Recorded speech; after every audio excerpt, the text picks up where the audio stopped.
Bonsoir à tous, bienvenue à The Family. Je m'appelle Alice, pour ceux que je ne connais pas. Qui vient pour la première fois ici? Cool, bienvenue. Qui est élève à Coup d'État? Je reconnais des visages. Ils ont une grosse pression parce qu'en fait, les élèves de Coup d'État, donc c'est les apprentis entrepreneurs qui viennent ici tous les samedis. Samedi prochain, ils doivent passer sur scène pour pitcher. Du coup, je pense qu'ils sont venus pour prendre un peu pour apprendre. Alors, bienvenue à tous ceux qui ne nous connaissent pas. Ici, c'est The Family. The Family, c'est l'espace dans lequel vous vous trouvez. C'est une société privée qui entend aider les jeunes start-upers, les jeunes entrepreneurs à décoller à l'international. Voilà, ça a été monté par 3 personnes, dont je suis la CEO, une meuf CEO. Les filles, levez la main. Allez-y, n'ayez pas peur, levez la main bien haut. Ouais. Bon, toujours en sous-représentation, mais néanmoins, on se bat pour qu'il y en ait plus. Alors, 3 cofondateurs, société privée, Oussama Amar, Nicolas Collin, Alisa Guri. Ça fait 1 an et demi qu'on existe. Aujourd'hui, on accompagne plus de 180 jeunes startups, jeunes et moins jeunes d'ailleurs. Il y en a des bien matures, et puis il y en a des toutes jeunes. Et à toutes ces boîtes, en fait, on offre 3 choses: de l'éducation, des privilèges et l'accès au capital. Pour rentrer en contact avec nous, il y a plein de moyens, et notamment les meet-up. Les meet-up, vous trouvez dans le meet-up avec cette verticale qui est le pitch. Donc, Pitch Don't Kill My Vibe, l'objectif, en fait, c'était d'aider les gens à comprendre comment pitcher, comment storyteller, comment présenter un projet. Donc, des events comme ça, on en fait 1 par mois, sur le pitch en particulier. Et puis on en a d'autres sur les techniques de gros hacking. Donc ça, c'est pour faire augmenter sa base, trouver plus d'audience, sans dépenser forcément beaucoup d'argent en marketing quand on démarre. Comment est-ce qu'on fait? Il y a plein de trucs et astuces. Pour ça, il faut être à la fois un peu geek, à la fois marketeur. Et il y a des trucs et astuces, ça se partage, et c'est pendant les gros hacking meet-up. On fait d'autres meet-up, on fait des meet-up sur le design. Qui parmi vous est développeur? Cool. Qui est designer? Très très peu. Voilà. Donc ça c'est voilà. Pourquoi on fait des meet-up qui s'appellent Get the Swag On? C'est vraiment pour faire venir plus de designers dans le monde de l'entrepreneuriat, pour que ça se mélange. Parce que s'il y a un truc qui manque bien dans nos entreprises, dans nos startups en France, c'est le swag. Et c'est pas seulement l'esthétique, hein, c'est pas à quoi ça ressemble. C'est vraiment dès la base la pensée design, c'est-à-dire intégrer dès le départ dans les fondateurs, dans l'équipe fondatrice, cette pensée fond et forme qui vont ensemble. Qui est business? Ok, donc vous voyez, on a un bon mix, hein, pour ceux qui démarrent, pour ceux qui ont envie de networker. Après, c'est fait pour ça, vous échangez. On a tout un moment de networking avec plein de pêche et de jus de pêche. Alors, donc ce soir, le principe, il est simple. Les gens qu'on a sélectionnés, donc il y avait plus de 20 boîtes qui ont postulé, on en a sélectionné 5. Donc vous voyez, le taux de sélection, il n'est pas hyper élevé. Tentez votre chance, d'accord, si vous voulez passer. Ici, on est vraiment à la maison, on est entre nous, on ne s'appelle pas The Family pour rien. Donc l'idée, c'est qu'on échange, que vous appreniez et que ce soit très convivial. C'est une scène pour tester des trucs, pour tester le public. Chaque startup a 5 minutes pour pitcher. Et en gros, on veut voir 5 choses. Donc c'est un pitch particulier. C'est pas le pitch qu'on dit assez classique, hein. Vous n'allez pas avoir un investisseur avec ce pitch-là, ou du moins pas en France encore malheureusement. Mais ce pitch-là, c'est problème, démo, team, market. D'accord? Donc évidemment, on commence par l'elevator pitch, 30 secondes. C'est quoi? Donc, comme ça, on comprend tout de suite. Ensuite, on évoque le problème. À The Family, on préfère les painkillers aux vitamines, on dit souvent. C'est-à-dire qu'on préfère une aspirine plutôt qu'une vitamine C. Concrètement, il faut s'attaquer à des choses qui sont des vrais besoins. Voilà.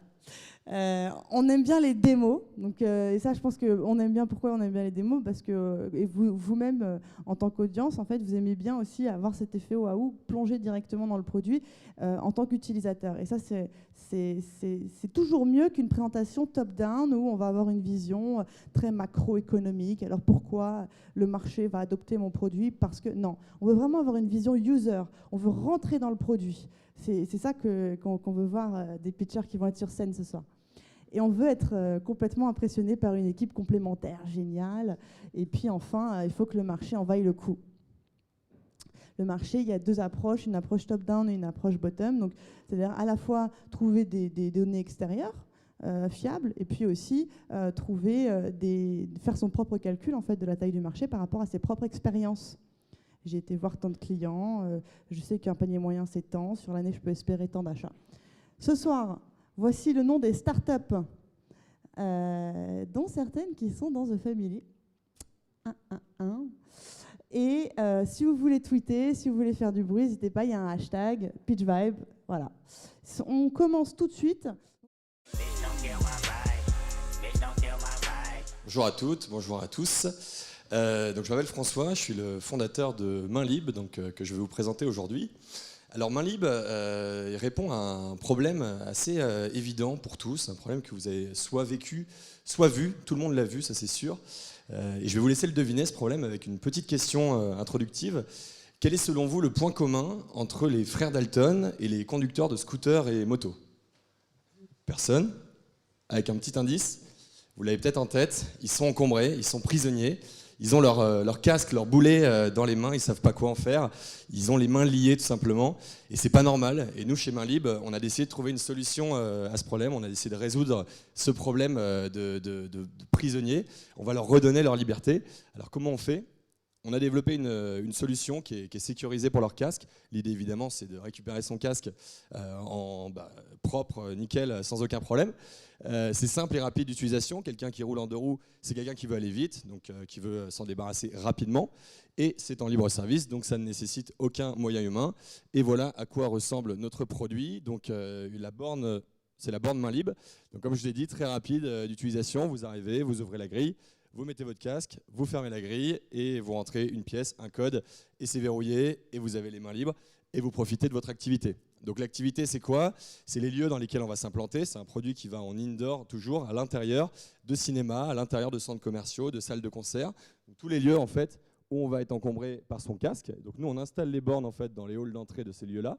Et ensuite, c'est l'utilisateur final, donc le conducteur de scooter, de moto, qui va y déposer son casque, tout simplement.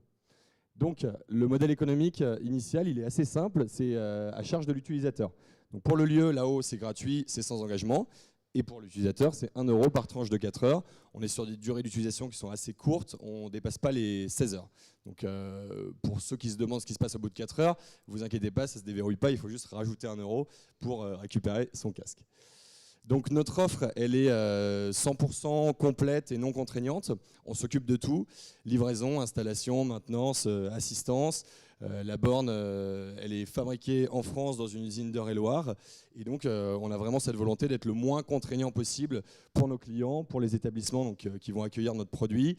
On n'est pas fixé au sol, on a une base lestée, on est autonome, donc pas besoin de branchement électrique. Enfin vraiment la solution la moins contraignante possible pour eux. Donc au niveau de l'équipe, on est aujourd'hui 6. Donc j'ai 2 collaborateurs qui sont ici, Thomas et Timothée. On a 2 ingénieurs en conception mécanique. Eric à droite, donc designer industriel. Donc à la base du produit, il y avait le design, comme on en a parlé tout à l'heure. Et donc aujourd'hui, notre équipe cherche encore quelqu'un. On est en train de développer l'application mobile de MainLib, donc pour payer demain sa borne MainLib avec son téléphone portable. Donc n'hésitez pas, développeurs, à venir nous voir à la fin. On cherche à étoffer notre équipe jeune et dynamique. Et voilà, on a eu quelques retombées médiatiques. J'ai sauté une étape. Au milieu, vous avez la Tallulah. Tallulah, c'est le premier prototype de MainLib. On l'a installé donc en test au Nouma depuis le mois de mai dernier, donc 4 mois de test. Ça s'est super bien passé. On a eu des très bons retours qualitatifs. Et donc, du coup, on a lancé une production. On a 20 bornes là, en production en ce moment.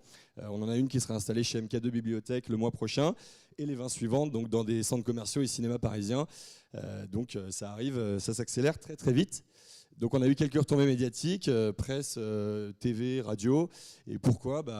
Tout simplement, je pense parce on répond à un problème simple, évident, avec une réponse très, très facile, très, très simple à comprendre, les bornes MainLib. Voilà, je vous remercie de votre attention et maintenant on est disponible pour le feedback.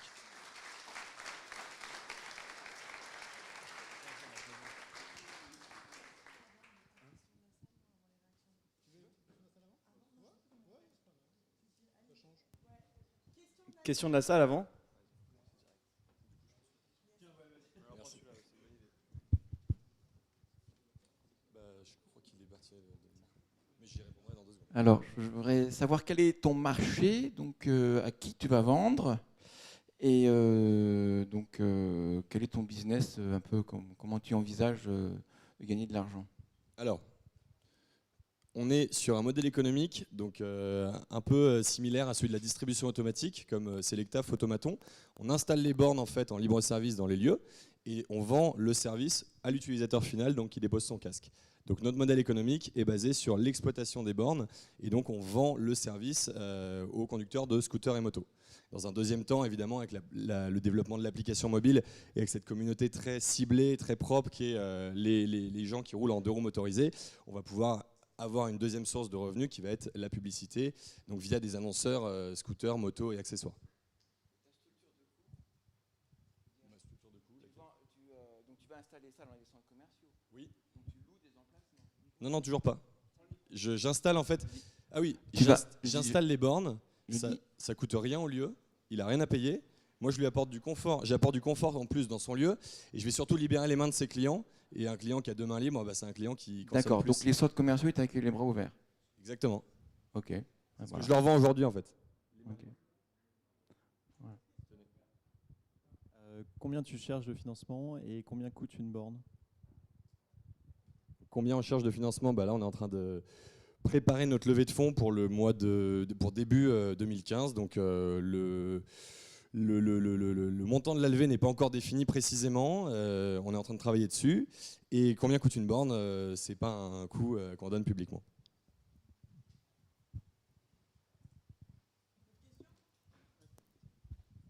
Bonjour, excusez-moi. Pourquoi vous voulez lever de l'argent? En fait, les deux barrières à l'entrée qu'on va pouvoir mettre grâce à la levée, ça va être la rapidité d'exécution, la rapidité à laquelle on va développer notre réseau. Et pour ça, il faut financer le BFR. Et pour ça, il faut lever. Mais la deuxième, ça va être l'innovation. Là, on a un premier produit sympa qu'on arrive à mettre on arrive à trouver les spots. Mais il va falloir continuer d'innover sans cesse. Donc, avec l'application mobile pour ce produit-là, mais avec d'autres produits derrière. Parce que sinon, ce n'est pas la propriété intellectuelle qui va nous protéger. Sur ce genre de projet, c'est les dessins et modèles qu'on peut protéger, mais pas la technicité. Donc, lever des fonds pour ajouter des barrières à l'entrée.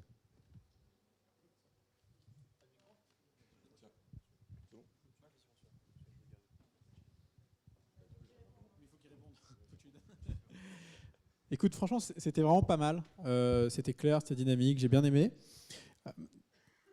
Je ne pense pas qu'il y ait une grande complexité dans ton modèle économique et dans quelques chiffres de ton marché. Et il ne faut pas hésiter à mettre quelques data. Les data, c'est à la fois rassurant et ça met en confiance, ça prouve la solidité du sujet. Alors, je ne sais pas si tu as envie de communiquer sur le prix de construction que ça te coûte, le prix de revient d'une borne. Je ne suis pas sûr, mais si tu as envie de le faire, n'hésite pas.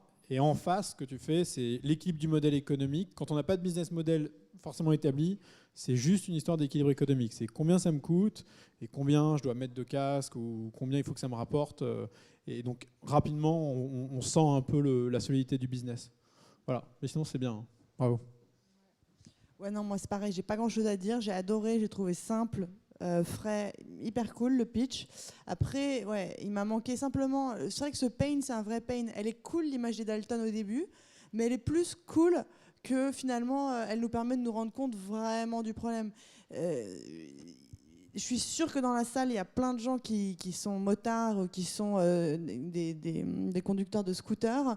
Et en fait, tu peux faire ressortir le problème de manière encore plus évidente.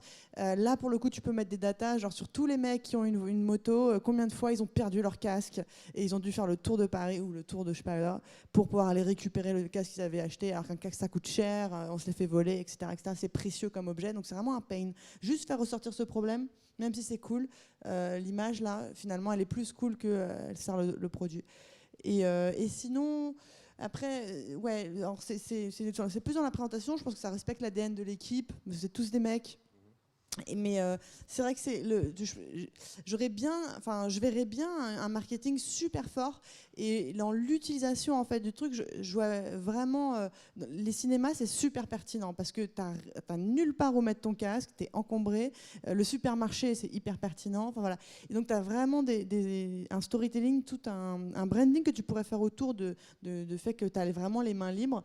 Bon, là t'as un petit bonhomme, je vois, qui s'éclate dans le vent, mais du coup, ouais, j'ai peut-être senti que c'était un peu trop masculin et pas assez travaillé au terme de storytelling, c'est tout. Mais sinon, sur le pitch, sur la forme, c'était génial. Je pense que tout le monde est rentré dans l'histoire, même s'ils ne sont pas forcément des conducteurs de moto, quoi. Okay.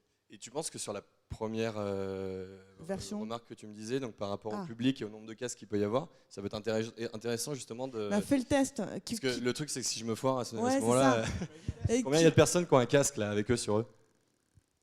Ça en fait pas mal. Bah voilà, il y a un marché sympathique. On a 15% de la salle qui est équipée en 2 roues. Et pourquoi vous le gardez avec vous? Combien se sont déjà fait voler leur casque dans leur scooter? Ou 1, 2, 3, 4, 5. Super. Merci. Un tiers. Tu vois? Ouais. Ok. Une bonne data, je resserre. Moi, je trouve pareil. Tu présentes très bien. Les slides sont bien. Le business, tu l'expliques très clairement. Pareil que Jean, n'hésite pas à donner un petit peu plus de chiffres, notamment sur la démo Anouma. Tu dis que tu l'as placée depuis 4 mois. Quand tu dis c'est 1 euro pour 4 heures, moi je me dis qu'il y a plein de gens qui passent sur 1 heure seulement et qu'en fait tu feras 4 euros en 4 heures. Je sais pas, tu as probablement des chiffres beaucoup plus pertinents qui montreront aux gens que même si tu ne donnes pas ton prix de revient d'une borne, que ça va être un modèle économiquement rentable. Et oui, voilà. À part ça, non, je trouve que tu présentes très bien. Vous avez aimé ou pas? Merci. À la fin des pitchs, il y a élection à l'applaudimètre du meilleur, évidemment. Ok, next, c'est parti. Alors, bonsoir à tous. Je m'appelle Jean Rodriguez-Cunoni et je suis le cofondateur et CEO de Few Hours. En fait, Few Hours, c'est une plateforme de location de piscine privée pour quelques heures entre particuliers. Nous avons développé Few Hours lorsque nous étions en formation à Saint-Plon, car on cherchait un moyen de pouvoir nager quelques heures entre amis ou en famille de manière privée. À l'heure actuelle, l'opportunité que offrent les piscines publiques n'est pas assez innovante et n'est pas assez simple, car dans les piscines publiques, c'est surpeuplé, et pas seulement dans les grandes villes. On a également des contraintes, que ce soit vestimentaires. Alors on s'est dit, pourquoi ne pas louer la piscine d'un voisin? Après tout, on loue bien des voitures, on loue bien des maisons et on loue bien des chambres. Et lorsqu'on a contacté des propriétaires, on s'est rendu compte qu'eux aussi, ils avaient des problèmes. Ils avaient des problèmes de taxes qu'ils payent annuellement, des contraintes au niveau de travaux et d'entretien, qui étaient à la fois prévisibles et pas prévisibles. Et par rapport au prix d'achat de leur piscine, c'était un bien qui n'était pas assez utilisé. Alors on a décidé de démocratiser la piscine privée en lançant Few Hours et en réalisant le rêve de 16 millions de Français. Alors comment ça marche? Une fois qu'on est inscrit sur Few Hours, on accède à la galerie des piscines et on se trouve devant des belles piscines comme cette demeure qui est à 20 minutes de Cannes, à Grasse, où on peut profiter à la fois de la piscine, du barbecue, des jouets de jardin, du jardin. En fait, avec Few Hours, ce n'est pas juste une piscine qu'on loue, c'est une nouvelle expérience de la natation. Regardez la piscine. Et autour de ces piscines-là, on peut aussi célébrer des moments qui marquent une vie, comme des mariages. On peut aussi partager le bonheur d'être ensemble, entre amis ou en famille.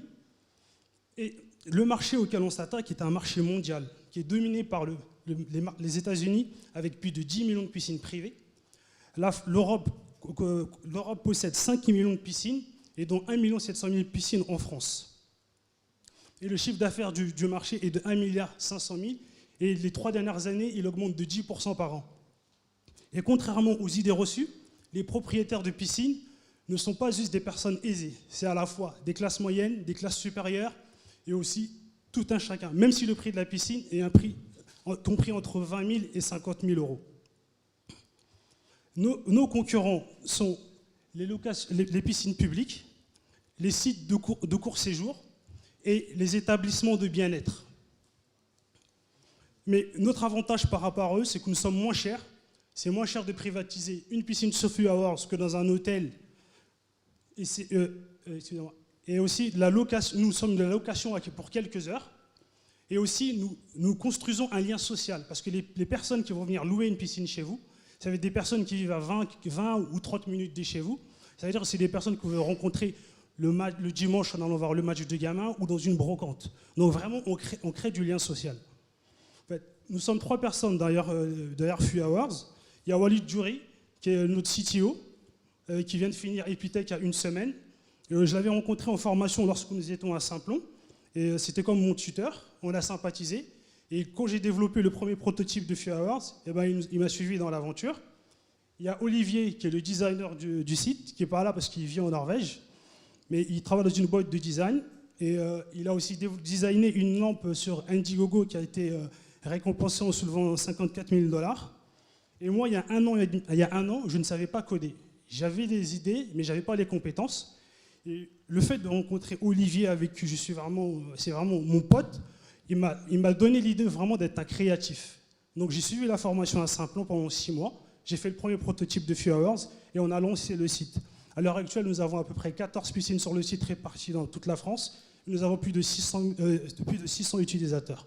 Je vous remercie.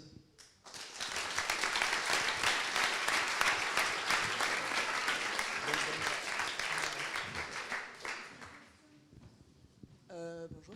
Je veux savoir, en fait, quand on réserve la piscine, si on la réserve pour 2 heures pour nager, c'est bien, mais si on la réserve pour un événement, on a accès aussi un peu à la maison, la cuisine, les toilettes, ou c'est vraiment que la piscine? En fait, ça dépend. Il y a des propriétaires qui mettent sur leur profil, sur leur annonce, qui sont présents, et d'autres qui ne sont pas présents. Parce qu'en fait, c'est vraiment la location de la piscine, mais aussi du jardin et des équipements qui vont tout autour. Par exemple, dans la piscine qu'on a à Grasse, vous louez la piscine, mais louez aussi le jacuzzi, et qui est en plein milieu de la piscine. Il y en a, par exemple, aussi, vous pouvez louer des spas.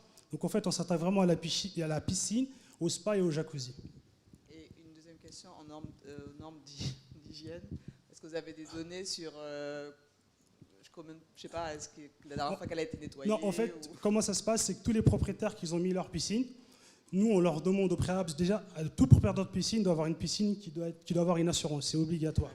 Et deuxièmement, chaque fois qu'un propriétaire loue sa piscine, la moindre des choses, c'est qu'il va la nettoyer. Mais vous pouvez noter, si vous arrivez, lorsque vous louez, vous voyez que la piscine est sale ou que c'est pas bien entretenu, vous pouvez noter et commenter. Comme ça, à la prochaine location, les utilisateurs qui vont la louer auront déjà ce feedback.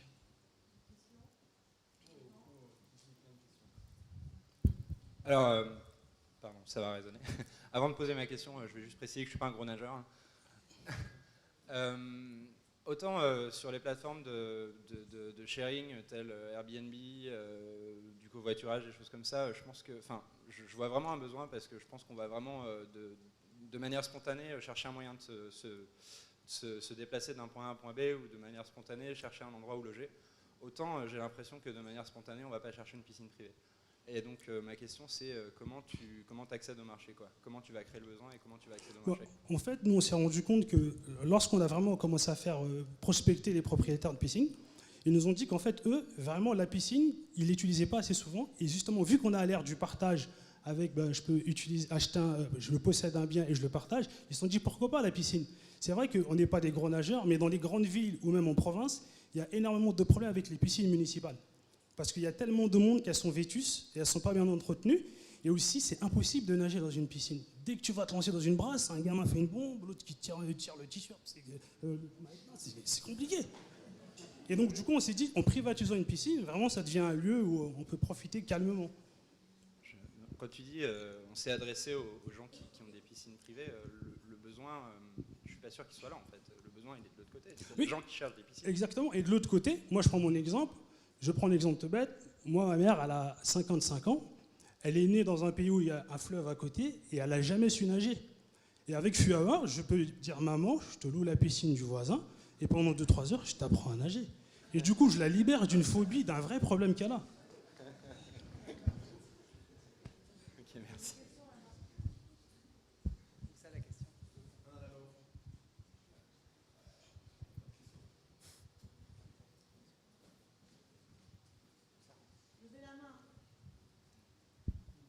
Alors moi, je trouve l'idée absolument géniale. Est-ce que les personnes qui vont louer la piscine vont être notées aussi, s'ils sont sales, s'ils laissent des trucs. Et moi, j'ai remarqué que sur Airbnb, si on veut commenter la chambre qu'on a louée, il y a un effet pervers dans le commentaire, c'est que si nous aussi on est noté, on ne va pas vraiment oser dire que la piscine elle était vraiment super sale, parce que quand on va vouloir relouer une chambre après, les gens vont le voir, ils vont peut-être se dire c'est quelqu'un d'un peu critique et tout, alors que l'endroit était vraiment sale. Du coup, il faut écrire des messages codés pour faire passer le message aux autres, c'est un peu compliqué. D'accord. Nous, en fait, sur le site, on insiste vraiment pour les personnes qui louent des piscines, qui laissent un commentaire. Parce qu'on considère que l'expérience de louer une piscine, c'est pas juste le temps où vous louez la piscine. C'est lorsque vous arrivez chez la personne, pendant que vous utilisez la piscine et lorsque vous repartez.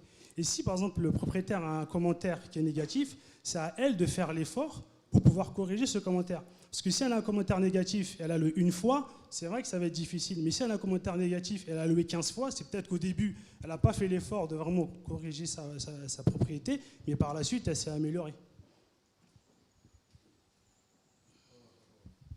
Salut, super produit et super vendeur. Comment est-ce que tu recrutes, comment est-ce que tu trouves des maisons avec des piscines en fait?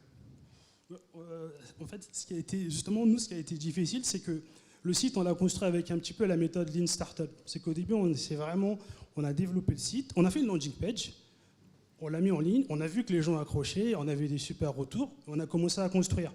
Et comment on a pu acquérir des piscines? On a fait des partenariats avec des constructeurs de piscines. Et du coup, on a pu avoir des piscines. J'ai fait de la prospection, j'ai mis des flyers dans les boîtes aux lettres. Ne faites jamais ça, ça ne marche jamais. Je sais que pour nous, c'était vraiment... ça ne marchait pas. Et on a eu vraiment des propriétaires de piscines lorsqu'on a eu du retour média. Par exemple, on a fait une radio, on est passé à Sud Radio, et d'un seul coup, on a eu 3 piscines dans les 3 jours qu'ils ont suivis, en fait. Parce qu'en fait, les gens, ils disent, votre concept, soit ils détestent, soit ils aiment grave. Ils disent, vous êtes complètement fou, mais après tout, pourquoi pas? Et du coup, quand on passe dans un grand média, ça valide, tiens, si ils ont parlé à France 2 ou à Sud Radio, c'est que c'est sérieux. Salut. Moi, je voulais savoir si, comme Airbnb, tu avais un service de ménage à la fin, notamment parce que comme il n'y a pas l'accès aux toilettes, si les gens font pipi dans la piscine... Mais en fait, dans la plupart des piscines dans lesquelles on a, il y a des accès aux toilettes. Parce qu'en fait, lorsqu'on a lancé le site, c'était le gros problème. On s'est dit, mais les gens vont nager, s'ils sont en famille ou même pas, ils vont vouloir aller aux toilettes. Mais chaque propriétaire qui mettait sa piscine, nous, on a insisté sur le fait d'ouvrir une partie de leur maison. Et généralement, les propriétaires de piscine ont déjà des piscines ou des toilettes à côté. Pour la plupart, ils ont ça à côté. Donc, en fait, c'est un deal et un arrangement entre les propriétaires.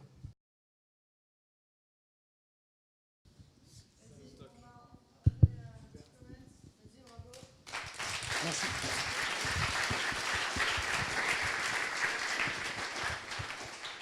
Je vais faire court. T'es super attachant comme mec, c'est très sympa. Vraiment. 14 personnes, enfin 14 piscines et 600 utilisateurs, ça donne pas beaucoup de perspectives, on comprend pas bien quel est le taux d'usage, combien de personnes ont utilisé combien de piscines, etc. etc.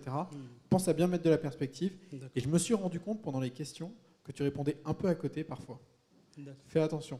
Prends bien, vraiment réponds bien. À la première question en face, c'était pas très clair. Et derrière aussi, soit tu sais pas et tu dis je sais pas, c'est plus simple. Soit tu dis j'ai pas d'idée, tu fais une petite blague comme tu as fait, c'est très bien. Soit tu réponds dedans, mais fais attention. Voilà. Alors, il dit t'es attachant, mais en fait on sent que t'es en kiff. On sent que là vraiment t'adores ce que tu fais. On sent qu'il y a toute la panoplie, il y a le t-shirt, il y a les slides, il y a le site. D'ailleurs, juste parenthèse, ouais, les baskets, les slides, fais gaffe, tu vois, quand tu as une croix comme ça et que ton mot il est au milieu et tout petit, juste avant tu changes le format, quoi, c'est un peu con. Moi, ce qui m'a gêné en fait, ça revient un peu à ce que tu dis, Jean, il faut des chiffres, effectivement, on a envie de savoir en fait. Avant même que vous ayez codé ce super beau site, ce qui me dérange, c'est toute l'expérience qu'il y a derrière. Je sens trop que tu viens de rentrer dedans, que tu kiffes et que tu as fait Simplon et que tu es parti pour l'aventure entrepreneuriale. Et je sens presque, ça aurait pu être des piscines, ça aurait pu être autre chose, on s'en fout en fait. On est en kiff, on fait une aventure de ouf. Et en fait, le truc, c'est que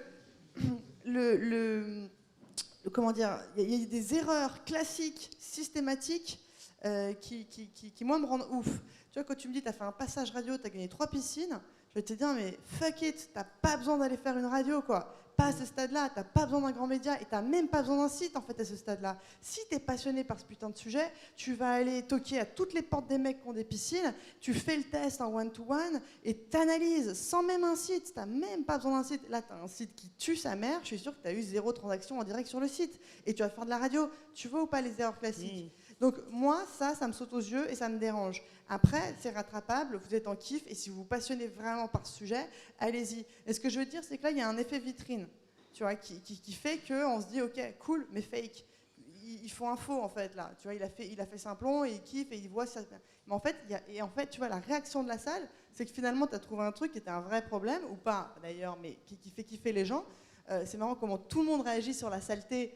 Mais finalement, c'est une fragmentation de l'offre Airbnb. Je veux dire, tout le monde a réagi au début avec Airbnb sur la sécurité et sur ce qu'ils vont faire de mon appart. Ou alors. Mais là, franchement, pour moi, ça c'est validé. Enfin, c'est un non-problème. Le problème, c'est comment est-ce que tu vas développer les usages dans la vie réelle de ce truc-là, tu vois. Ensuite, il y a un deuxième problème qui correspond toujours, c'est qu'il y a un truc de saisonnalité quand même. On est en France, bon, les piscines en plein air, moi je veux bien, mais tu vois, là on a encore la chance d'avoir un peu de soleil, mais ça y est, c'est fini, hein, c'est 3 mois le soleil à Paris, tu vois. Et vous êtes tous à Paris, et l'autre il est en Norvège, fou. Alors, tu vois, tu te dis, merde, tu vois, encore un truc qui me dit, mais ils sont sur la Côte d'Azur les gars pour faire le sujet ou pas, quoi. Donc ça me dérange un peu. Voilà, sinon, vous avez une super bonne énergie. Voilà, et donc ça fait plaisir, et on voit que vous faites plaisir, et ça donne envie de vous suivre, et la réaction du public montrait ça aussi. Voilà. Merci.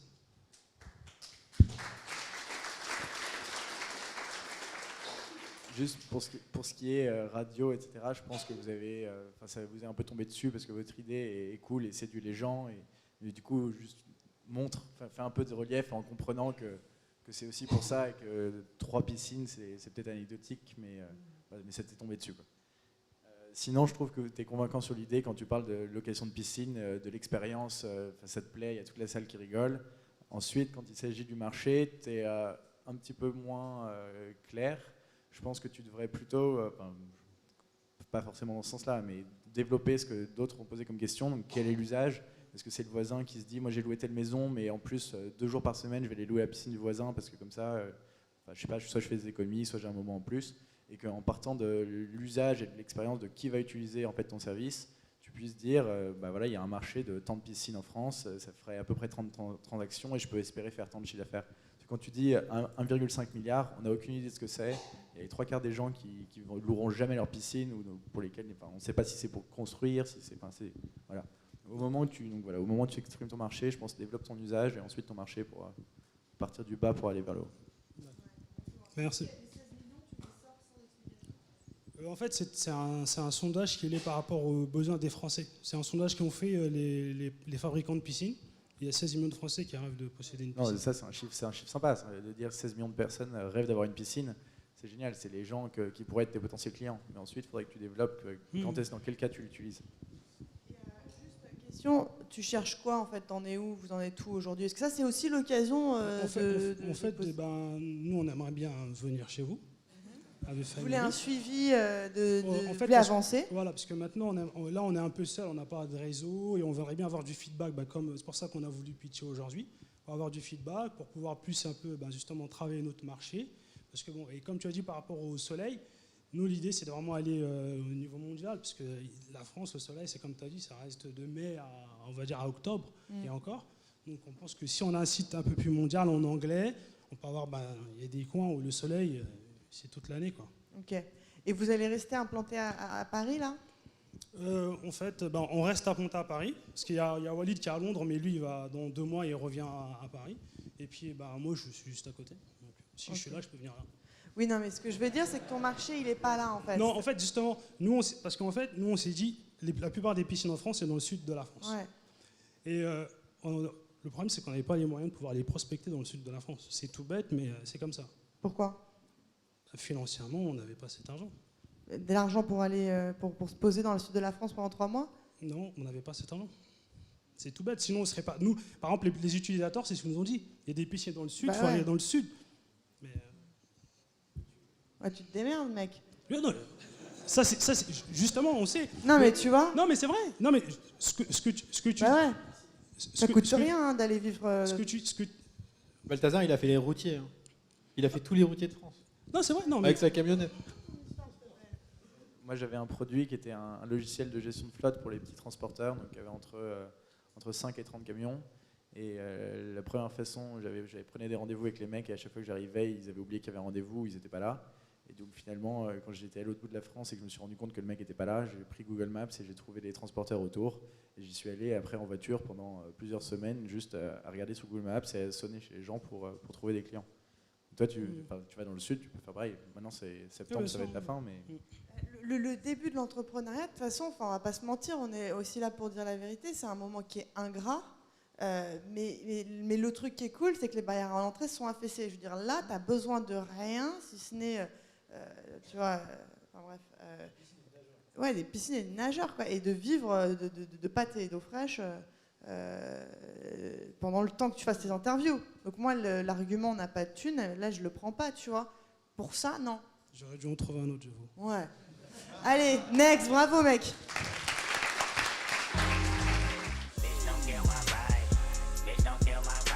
Bonjour, donc moi c'est Saïd, CTO de Bicast. Alors je vais vous présenter aujourd'hui notre application. C'est pas juste une application, c'est toute une solution, c'est un framework pour gérer les événements. Alors le problème il est très simple, je vais même partir de cette conférence-là. On voit que les gens courent pour donner le micro à des gens qui lèvent la main à chaque fois. Et je suis sûr qu'il y a des gens qui sont timides comme moi et qui n'arrivent pas à lever la main pour poser une question. Donc notre solution s'inscrit dans cet esprit-là. On propose une solution pour gérer les conférences. Là, on est une centaine. Si on imagine qu'on est 1000 personnes pour donner le micro à chaque fois, ça va être problématique. Donc notre solution est une application mobile, Android et iPhone pour l'instant, pour gérer. Donc le speaker va avoir l'application aussi, il va parler dans l'application, dans le micro de son portable. Les gens dans leur smartphone aussi auront l'application, donc ils se connectent comme participants et ils peuvent poster des messages pour poser des questions. Ils peuvent lever la main, donc il y a une option Raise Hand, vous appuyez. Le speaker ou l'organisateur voit que la main est levée, il peut vous donner la main ou pas, s'il veut. S'il vous donne la main, vous pouvez parler dans le micro de votre iPhone, tout le monde va vous entendre. Donc il peut gérer votre temps de parole, il peut vous couper le micro, vous pouvez couper le micro, et vous pouvez envoyer des messages si vous ne voulez pas lever la main, si vous ne voulez pas parler en public. Vous envoyez juste un message, il s'affiche sur un écran si l'organisateur le valide. Et donc il peut répondre, et les participants peuvent voter sur les messages pour dire s'il est utile ou pas.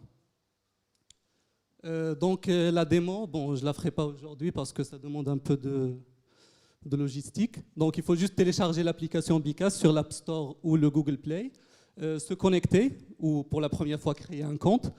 Et là, vous pouvez lever la main, envoyer des messages et interagir. Alors, j'ai oublié en fait quelque chose, c'est les 3 fonctionnalités principales de notre application. Donc c'est le microphone, j'en ai parlé, les messages, et il y a aussi les sondages. Si l'organisateur veut lancer un sondage en direct, donc pour prendre les réponses, donc il crée le sondage dans son application, vous voyez le sondage dans la vôtre, et vous pouvez répondre, et on a les statistiques en direct qui s'affichent à l'écran.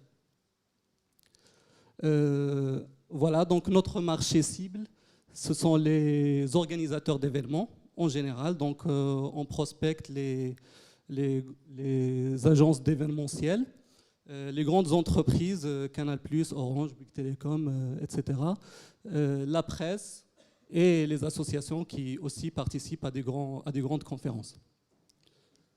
L'équipe, alors on a Yacine, qui n'a pas pu venir aujourd'hui, c'est le CEO, qui a monté plusieurs boîtes avant. On est tous les deux de formation ingénieur. Moi, je suis ingénieur Mines-Nantes, lui UTT. Donc, on est tous les deux développeurs et on travaille sur plusieurs technologies. Voilà, merci beaucoup.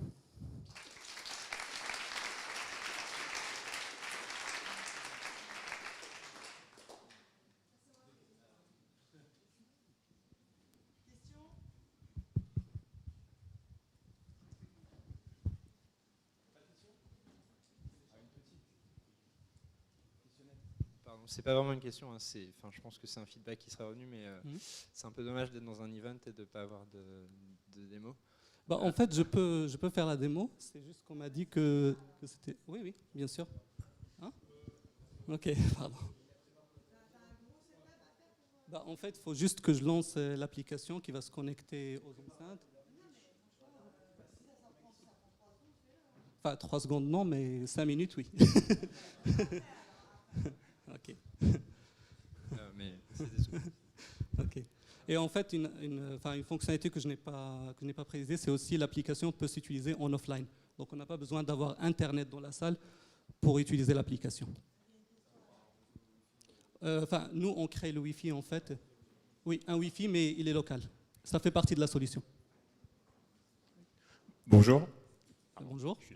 C'est juste une question en fait. Donc vous avez un software et un hardware aussi développé ou c'est seulement le software? En fait, c'est seulement le software. Le hardware, c'est juste un petit PC qui va se connecter aux enceintes.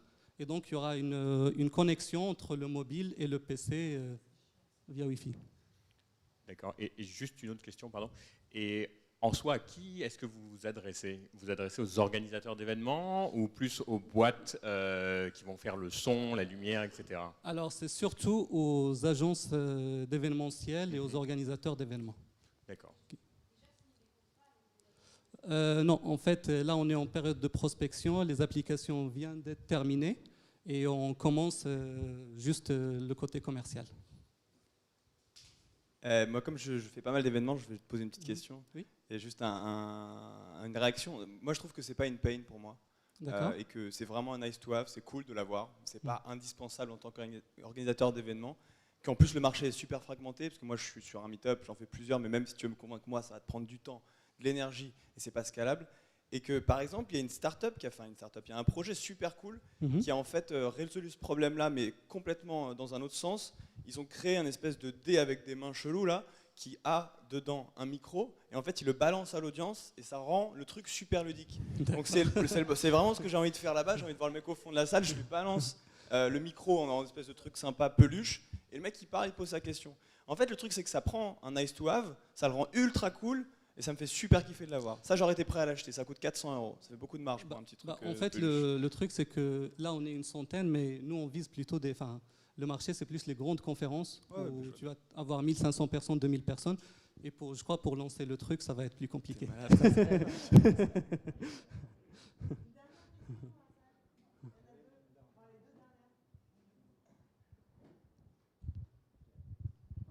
C'est pas plus une question, c'est plus... Déjà, pardon. On sort un peu du pain, si tu veux, et tu es très focalisé sur le processus. Du coup, on oublie un peu c'est quoi le problème au début. Donc, c'est juste ça. J'aurais aimé avoir plus. C'est quoi le problème qu'on essaye de résoudre, c'est tout. D'accord. En fait, le problème, j'en ai parlé au début. C'est vrai que c'était bref, mais c'est juste par question de temps.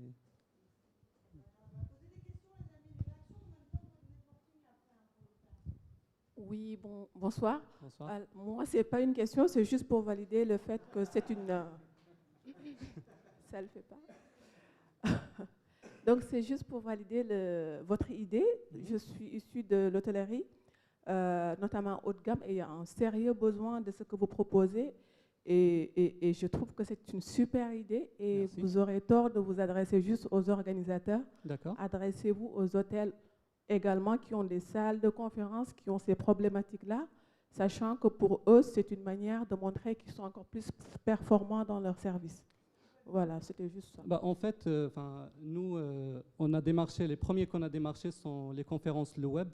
Et c'est vrai, quand on leur a parlé de l'idée, ils ont dit que c'est vrai que c'est un vrai plus de l'avoir dans la conférence. Voilà. Mais les hôtels, on n'y a pas pensé, c'est vrai. Merci pour l'idée.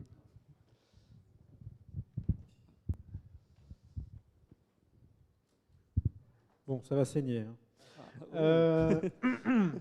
Les pavés de texte comme ça, plus jamais. Pas plus de 3 idées, pas plus de 20 mots dans une slide. D'accord. Tu parles pas du prix. Tu es sur un marché mais hyper concurrentiel. Tu n'as pas de bol, j'ai levé l'argent pour Wisambly. Donc le marché, je l'ai vu en Wisambly. D'accord. Bon, faut faire semblant que tu connais, hein, parce que c'est important, parce que c'est un concurrent direct qui marche pas mal. Et donc, il faut absolument que tu te démarques parce que tu es sur un marché hyper concurrentiel où il y a plein de gens qui font plein de features. Il y en a 10 qui se sont cassés les dents. Et malheureusement, Hugo a raison. Tout ce que tu développes, le texte, les questions communes, etc., il y en a 10 qui le font. Et la voix par l'iPhone, bah, c'est un peu features, quoi. Et il faut absolument, quand tu as un produit comme ça, alors je ne dis pas que tu as tort, je ne sais pas ce qui va se passer, mais quand tu as un truc qui fait features, tu te débrouilles pour avoir une démo implacable et des cas clients qui montrent qu'il y a un usage. Parce que la problématique, c'est, je vous rappelle un truc, la proposition de valeur, c'est ce que vous vendez. La valeur perçue, c'est pourquoi les gens l'achètent. Et donc il faut s'assurer que ta proposition de valeur, qui est de fournir un système pour que n'importe qui puisse parler sans qu'on ait besoin de passer le micro, est-ce que les gens veulent vraiment l'acheter? Voilà. Concrètement, il y a débat. Tu vois, il y a débat, donc il y a des gens qui disent ouais, c'est génial, j'achèterais. Eux, ils disent non, lui, il dit non. Moi, je dis oui. Moi, clairement, quand tu as fait... Après, ce qui me dérange, c'est qu'il y a le device. Tu m'aurais dit, c'est clé en main dans l'iPhone. Oh, le rêve. En fait, il n'y a pas vraiment de device. On peut utiliser aussi un iPhone. Ça suffirait? Ça suffirait, bien sûr. Eh ben, voilà. En fait, donc, si moi, je suis le speaker et je branche mon iPhone aux enceintes, ouais, ça fonctionnera, il n'y aura aucun problème. Et ben voilà. Donc, plusieurs choses. Un, il a complètement raison. Tu es en train de faire une usine à gaz alors qu'il faut se focus sur un truc. C'est le micro. Le micro avec le truc intégré dans l'iPhone. Ça, c'est à peu près évident, c'est ce qui ressort. 2, tes slides, si on doit parler de la forme, tu oublies le texte. 3, ça se voit trop que c'est pas toi qui pitch. Et ça, c'est une erreur. Ton mec, il aurait dû venir, le CEO. C'est pas le CTO qui pitch. Ça, c'est une règle générale. Hein. Dans une team, c'est toujours le même mec qui pitch. Après, c'est bien si tout le monde sait pitcher, mais si on a un qui a l'occasion de monter sur scène, on filme, tu vas être sur YouTube. C'est une occasion. C'est une occasion pour commencer à faire parler de ton truc. Et tu peux pas rater cette occasion. Et toi, t'es pas le pitcher. Et ça se voit, t'es dans la description technique, il l'a dit, je suis plus dans le truc user. Ouais. Donc ça le fait pas. Et ensuite, avec un produit comme ça, dans un contexte comme ça, là, je crois que tu as eu la réaction en direct, on veut voir la démo. Et même si il t'a mis une barrière, il t'a dit non, il n'y a pas moyen, tu te démerdes, tu fais un faux mec dans la salle qui est ton acolyte, tu lui fais croire, tu mets un faux micro et tu fais croire, mais tu fais l'effet waouh, enfin, c'est pas possible, tu peux pas ne pas utiliser ton cas d'usage qui est celui-là pour le faire, quoi. Enfin, on a eu ici sur scène Toc Toc Toc. Vous voyez ce que c'est comme start-up? Toc Toc Toc, tu peux commander, te faire livrer n'importe quoi, hein, d'une fringue à un burger. Quand il vient, il pitch en direct live, il commande son truc sur Toc Toc Toc et puis il y a le livreur qui arrive à la fin de son pitch avec son petit sac à dos Toc Toc Toc. Tu peux pas te passer de ça avec un outil comme ça. Bon, ça voilà. Et puis... Et sinon, voilà. Et sinon, bon, tout ceci étant dit, il y a débat, ça suscite l'intérêt. Moi, ça me donne envie, en tout cas. J'ai envie d'en savoir plus. Voilà. D'accord. Merci. Moi, pareil, je trouve l'idée sympa. Dans un cadre comme ça, tu as la chance d'avoir une salle où il y a eu 3 pitchs avant, où tout le monde a eu le même problème du micro. Donc ton problème, tu l'as tout de suite et tu n'as pas besoin de recommencer à dire donc nous, on fait un framework pour gérer les événements. Pars direct de ton problème, montre ce que c'est ta solution et développe pas toutes tes fonctionnalités. Et tu le feras après. Tu dis, voilà, moi, voilà, ce problème, je le résous par l'iPhone. Vous n'avez pas besoin d'Internet. C'est genre les 3 trucs qui font effet wow. Et puis ensuite, tu te dis, OK, nous, on a une plateforme d'analytics qui permet aux événementiels de faire ceci, cela, si tu veux. Mais ce n'est pas ça qui va convaincre les personnes devant toi. Et pareil, sur les slides, beaucoup moins. D'accord. Ceci dit, c'est courageux de venir pitcher quand on n'est pas le pitcher. Hein. D'accord? Donc bravo. Merci.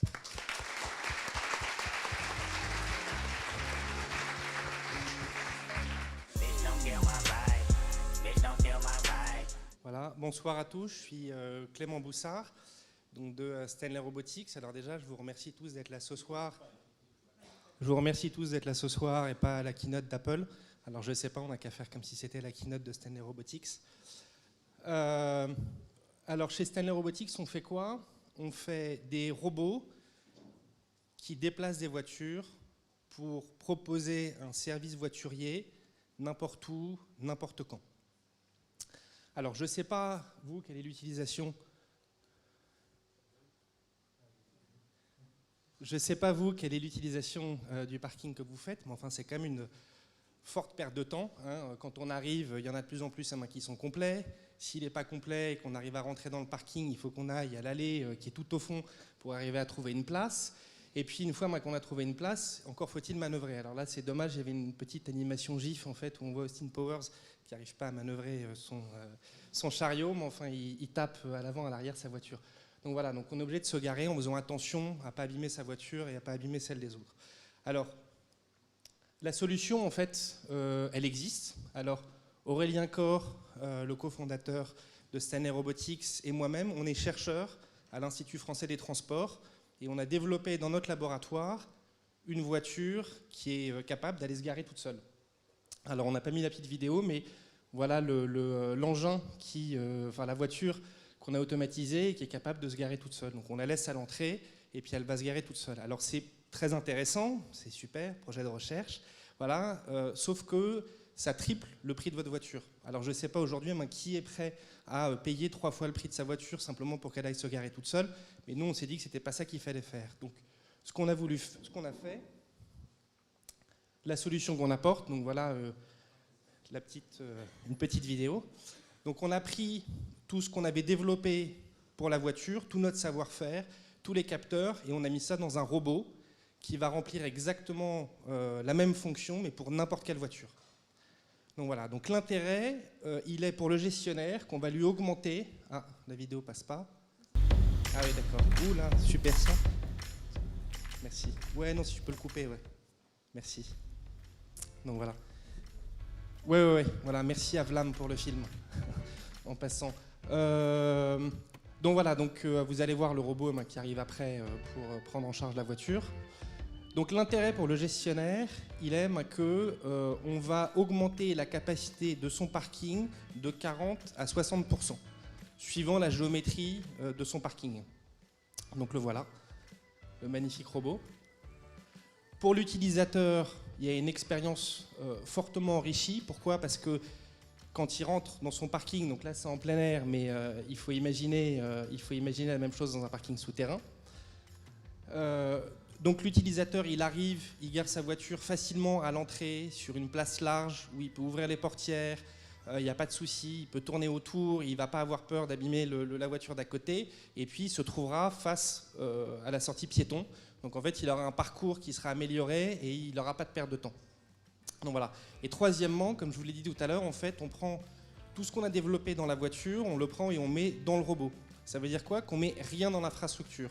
Donc si demain vous voulez un voiturier automatique dans votre parking, nous on arrive, en 48 heures on vous l'installe et il n'y a rien à modifier au niveau infrastructure, on le fait dans n'importe quel parking. Voilà. Alors, excuse-moi, oui, si tu peux juste passer. Merci. Donc le business model qu'on a construit là-dessus, en fait, donc on est en train de construire avec quelques partenaires, en fait, c'est de faire du hardware as a service.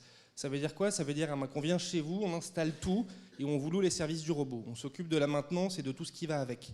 Donc aujourd'hui, le prix qu'on a construit avec un gestionnaire de parking de gare, en fait, est donc un prix à la location qui est de 100 000 € par an et par robot. Donc voilà, avec comme premier marché primaire, en fait, le parking voyageur, puisque ce sont eux aujourd'hui qui nous ont marqué le plus d'intérêt. Et avec eux, on est en train d'essayer de construire la bonne solution adaptée. Donc si on regarde juste ce premier marché, on a regardé donc en France, on a extrapolé sur l'Europe, et donc on a un marché qui tourne autour des 100 millions d'euros.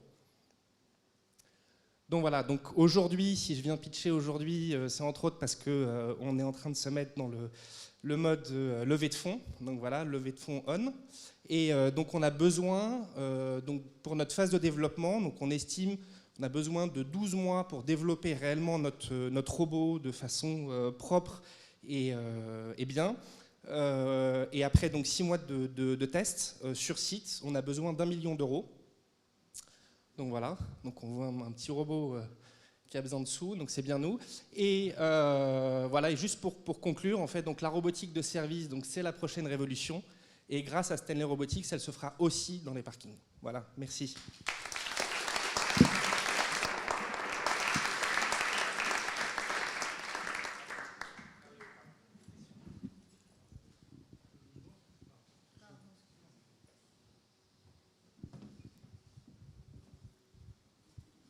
bonjour. Je trouve que c'est une super idée. J'ai juste une question. Votre business model, je ne le comprends pas vraiment. C'est à celui qui a le parking qui doit payer les 100 000 ou est-ce qu'il ferait repayer ceux qui garent Oui, j'ai peut-être pas bien expliqué, je suis désolé, je vais peut-être revenir dessus. En fait, dans je vous ai annoncé un prix qui est un prix de location, mais en fait, le gestionnaire du parking, lui, il va rentabiliser cette location parce qu'on lui augmente le nombre de places. Et d'un autre côté, un robot est capable de gérer 25 000 voitures par an. Donc ça veut dire que si on monétise ne serait-ce qu'un petit peu le service, en fait, tout notre service devient rentable. Voilà en tout cas aujourd'hui comment on construit le prix en tout cas. Bonjour, bravo d'abord pour l'idée, la réalisation et l'exécution, c'est assez impressionnant. J'ai juste une petite question toute bête et toute conne. Qu'est-ce qui se passe si on n'a pas les roues droites quand on se gare, nous ? Alors, en fait, ce que vous avez vu, je vais être honnête avec vous, ça c'est le prototype V0, c'est absolument pas celui qu'on va vendre. On est en train de développer un prototype 4 roues pour que l'utilisation du parking soit toujours exactement la même. C'est-à-dire que je me gare et je n'ai même pas à faire attention que c'est un robot qui vient prendre en charge ma voiture. C'est-à-dire que je peux laisser les vitesses enclenchées, je peux venir avec un 4x4, je peux avoir les roues tournées, pas de problème. En fait, je vais attraper la voiture par les 4 roues. Dessous, quelles que soient les positions et l'état dans lequel est le véhicule. Voilà. Combien vous pouvez transporter de voitures par heure? Comment vous gérez les heures de pointe et voilà. Est-ce qu'il y a des problèmes de capacité en gros? Oui. En fait, on a il y a deux façons, on va dire curseurs en fait importants dans le dimensionnement de la solution qu'on va proposer à n'importe quel parking. C'est de savoir combien en moyenne les gens restent sur le parking, si c'est 1 heure, 2 heures, 3 heures ou 3 jours. Et puis les pics en termes de flux, qui est le plus gros problème. Donc nous aujourd'hui, la solution qu'on apporte à ça, donc plus particulièrement pour la question des pics, des gros flux, en fait on a un modèle sans sas. Ça veut dire sans sas, c'est vrai qu'il est sensationnel, mais il n'y a pas de sas. C'est-à-dire que si vous regardez aujourd'hui, vous tapez parking robotisé, ce que vous allez trouver, c'est principalement des choses qui se trouvent en Asie, où il y a un sas d'entrée, vous rentrez votre voiture, vous la mettez sur un plateau, vous sortez, la porte se ferme et le plateau est emmené et géré derrière. Donc eux, ils sont contraints par le nombre de sas qu'ils vont mettre dans leur solution. Donc eux, effectivement, la question des pics va être problématique. Alors que nous, en fait, on peut gérer à la volée le nombre de places qu'on appelle, nous, des places tampons de façon dynamique. Ça veut dire quoi? Que comme tout est embarqué dans le robot, qu'il n'y a rien à l'extérieur, il suffit simplement qu'on ait un nombre de places tampons suffisant pour encaisser le pic le plus fort en fait, sur une période donnée. Et on peut même imaginer qu'on peut dynamiquement redimensionner ce nombre de places. Ça veut dire que le matin, je vais avoir beaucoup de places tampons. À l'heure du déjeuner, par exemple pour le parking de gare, où les gens arrivent le matin, partent le soir, à l'heure du déjeuner, je vais en stocker un petit peu plus et avoir moins de places tampons parce que j'ai un pic moins fort à encaisser. Et le soir, je réaugmente. Donc voilà, au fur et à mesure que mes voitures partent, en fait, je réaugmente le nombre de places où l'utilisateur vient chercher sa voiture. Voilà, je ne sais pas si c'est à peu près clair, mais ouais, ok. Bonjour, je suis ici. Je trouve aussi que c'est une super idée. Et juste, je voulais savoir comment se comporte le robot par rapport aux autres utilisateurs. Alors aujourd'hui, on respecte toute une législation qui est la législation AGV pour Automated Guided Vehicle, donc qui est quelque chose réglementaire au niveau européen. En fait, des véhicules automatiques, vous en voyez pas, mais en fait, il y en a beaucoup dans les entrepôts, il y en a beaucoup dans les sous-sols d'hôpitaux ou autres, et ce sont des véhicules qui se déplacent tout seuls.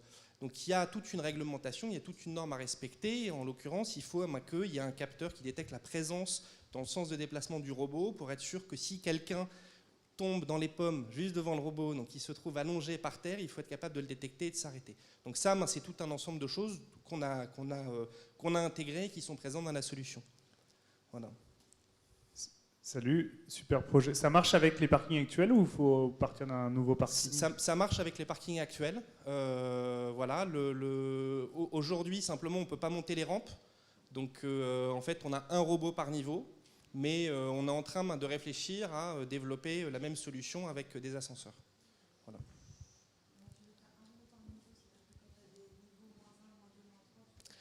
Tu descends, mais en fait, à chaque fois, malgré tout, tu te gares pile devant la zone, si tu veux, sortie piéton. C'est-à-dire que même si tu vas aujourd'hui te garer au niveau -4, il y a quand même un endroit où toi, en tant que piéton, tu sors. Tu n'as pas envie d'être à l'allée du fond tout au bout. D'accord ? Donc les places tampons du niveau vont être pile devant la porte d'entrée. Ça, c'est notre premier modèle. Maintenant, ce que je te dis, on est en train de voir pour intégrer facilement en fait, des solutions type ascenseur dans n'importe quel parking.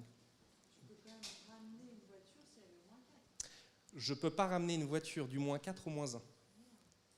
Parce qu'aujourd'hui, notre robot, il n'est pas capable de monter les rampes. Mais on est sur le premier modèle. Hein, donc, si tu veux, je veux dire, si tu me donnes, si j'arrive à lever plus de fonds grâce à The Family, je pourrais sûrement trouver une solution technique. Hein, ça, il n'y a aucun souci. Donc voilà. C'est pas Noël encore, c'est pas Noël, attends. C'est un sujet complexe, donc sur la partie marché, je ne vais pas trop m'étendre parce qu'il y a matière à discussion. Sur les choses, en revanche, évidentes, 100 millions d'euros comme marché, c'est petit. Donc débrouille-toi. Tu me mets plus, débrouille-toi. Non, mais ça, c'est ce qu'on me Quitte à mettre le marché européen, mais 100 millions d'euros, c'est trop petit.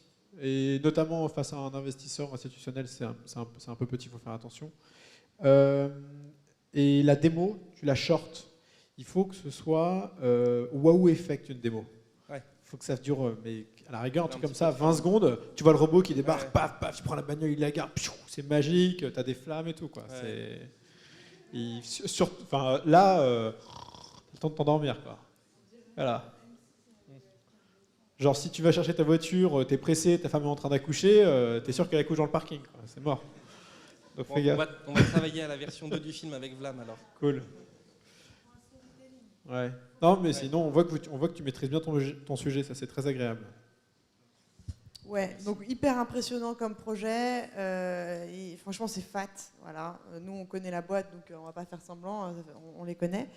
Maintenant, ce qui me dérange, mais vraiment là, tu vois, dans l'optique d'aller voir des investisseurs, beaucoup trop d'humilité. Alors c'est bien parce que c'est vous, et c'est ce qui fait vraiment la richesse aussi de l'équipe. C'est des vrais putains de chercheurs, ces deux mecs-là. Et moi, la première fois que je les ai vus, quand Oussama était fan, et moi je lui dis mais jamais de la vie, mais tu sais pas ce que ça donne une boîte faite par des chercheurs. Enfin, ça ne va nulle part, quoi. Donc tu oublies, même pas dans The Family. Et en fait, il m'a convaincu du contraire, et j'étais surtout convaincue quand je les ai rencontrés, parce qu'en fait, c'est des mecs qui n'ont pas du tout peur d'aller négocier des partenariats et d'aller parler business, et d'avoir vraiment les mains dans le cambouis.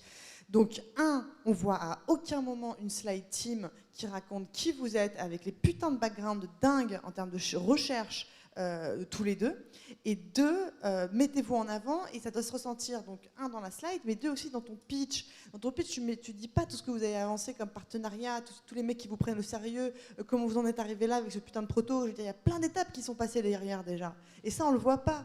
Tu vois, on pourrait presque croire que c'est l'INRIA qui a payé le truc, enfin, tu vois, alors que pas du tout. Vous êtes battus pour ça, et vous avez cette espèce de double casquette, à la fois recherche et business, qui est hyper rare. Et donc ça, on le voit nulle part. Donc erreur de pas insister, et même moi, je commencerais par la team. La team est ouf. Voilà, déjà de base, t'arrives, voilà qui on est, bim. Ensuite, effectivement, tu parles du prix, 100 000 par robot. 100 000 par robot, en fait, on s'en fout de celui-là, je crois, si tu dis pas en contrepartie combien tu fais économiser à chaque parking. D'accord ? Parce que clairement, en fait, 100 000, on le voit là comme un coût, c'est pas un coût, c'est une économie par rapport à toutes les voitures qui pourront rentrer en plus, parce qu'en vérité, tu as deux pitchs pour Stanley Robotics. Tu as le pitch version user que tu nous fais à nous, mais qui finalement presque ne sert à rien, qui est celui du voiturier électronique, qui est génial pour l'image, d'accord ? Mais tu as celui pour le parking en tant que tel, qui est celui qui te fait gagner de la place et gagner de l'argent directement, d'accord ? Parce que lui, pour le coup, il a un problème de scalabilité, le mec du parking, il ne peut pas s'étendre. Toi, tu lui fais gagner ça. Et donc, je pense qu'il faut garder le pitch user final pour qu'on ait l'image. Donc, le voiturier automatique, c'est une super image. Mais finalement, est-ce que tu veux t'adresser au consommateur final ou est-ce que tu veux t'avancer au vendeur de parking, enfin au mec du parking ? Si tu t'adresses au mec du parking, fais un pitch où on voit combien il gagne, avec un coût de 100 000. Non, mais en fait, les infos, on les a, hein, mais c'est juste que c'était compliqué de les mettre parce qu'on est en discussion avec eux et qu'il y a tout un ensemble de NDA et autres qui courent. Mais surtout, ce qu'on voulait arriver à faire, en fait, c'était montrer une taille de marché. Et si j'arrivais en disant, sur ce petit marché, donc je suis d'accord, hein, il fait petit, mais bon, sur ce petit marché européen qui est à 100 millions, on disait, oui, non, mais il sort d'où ce chiffre, tu vois. Donc on s'est dit, il faut juste qu'on l'explique et on ne savait pas comment l'expliquer. Maintenant, on se reverra. Parfait. Non, même si tu ne mets pas les chiffres de ce que toi tu négocies avec eux, rien que les panneaux de parking où il y a marqué 4 places libres, 25 places libres, ils ne le font pas juste pour le service pour nous. Enfin, ils gagnent de l'argent grâce à ça. Ouais. Parce qu'il y a les gens savent qu'il y a une place, donc ils y vont, il n'y a pas 5% de gens qui partent. Et ces chiffres-là, tu peux peut-être les donner même si tu es confidentiel avec eux. Oui, je suis d'accord. Et pareil, je ferai beaucoup plus le pitch côté gestionnaire parking que particulier, même si on trouve tout ça trop bien. Moi, j'ai déjà entendu parler de la boîte, ça me fait plaisir de voir une vidéo avec un proto qui marche.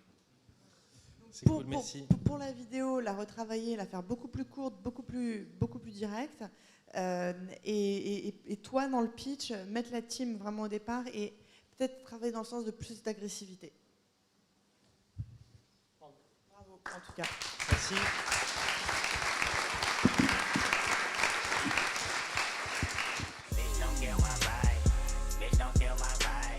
Alors bonjour à tous, je m'appelle Valentin Fage, je suis le président de Bisearchy. Alors en fait, ici dans la salle, on a tous pris pour acquis le fait d'aller sur Amazon pour acheter des produits locaux, on a tous pris pour acquis le fait d'aller sur Kayak pour un vol, on a tous pris pour acquis le fait d'aller sur booking.com pour un hôtel. Et l'objectif de Bisearchy, c'est de faire exactement la même chose, c'est de viser d'être le kayak des commerces de beauté. Donc en fait, je vais vous expliquer le problème. Aujourd'hui, je vous mets au défi, tous ceux qui sont dans la salle, de trouver tous les prix des brushings autour d'ici. Je prends l'exemple des brushings, j'aurais pu prendre l'épilation, j'aurais pu prendre manucure, et peu importe. De trouver tous les prix avant la fin de ma présentation. Je vous offrirai une pêche si vous trouvez. Tout simplement, vous ne trouverez pas parce que moins de 11% des commerces de beauté ont les prix en ligne. Il n'y a que 20% des commerces qui ont des sites internet, et sur ces 20%, il n'y a que 11% qui ont des prix en ligne. Ce qui veut dire que les 89% restants n'ont aucune information, aucune prestation, aucun tarif en ligne. Donc je vous mets au défi de trouver n'importe quel prix, n'importe quel tarif autour de vous. Donc nous, on a voulu corriger ce problème. Alors je vais prendre un exemple très concret, mon cas. J'ai eu un email tout à l'heure d'Hugo me demandant de venir pitcher ici. Ce n'était pas prévu. Je suis là, j'étais pas très présentable capillairement parlant. Alors je suis allé chez le coiffeur. Et vu que je devais venir là et je connaissais aucun coiffeur, je connais pas très bien le quartier, je me suis dit, bon, je vais utiliser peut-être mon application pour trouver un coiffeur. Si j'avais pas eu cette web app et ce site internet, cette plateforme, qu'est-ce que j'aurais fait? J'aurais fait comme vous, je serais allé sur Google, j'aurais tapé coiffeur, j'aurais tapé coup-pomme, j'aurais tapé pas cher, peu importe. Je serais tombé sur une page moche, qu'on connaît tous, c'est la page de Google, avec des résultats illisibles, filtrés, limités, payants, peu clairs. J'aurais dû choisir parmi ces quelques résultats. Ces quelques résultats, j'aurais dû aller chercher sur les pages jaunes un éventuel numéro de téléphone pour les joindre. J'aurais dû aller sur Foursquare, sur Yelp pour lire les avis. J'aurais dû les joindre pour obtenir les informations que je cherche, c'est-à-dire les prix peut-être, puisque j'ai un budget limité. Certains ne m'auraient pas répondu parce qu'ils sont tout simplement occupés en train de couper des cheveux. D'autres m'auraient refusé de donner les prix en ligne, les prix au téléphone.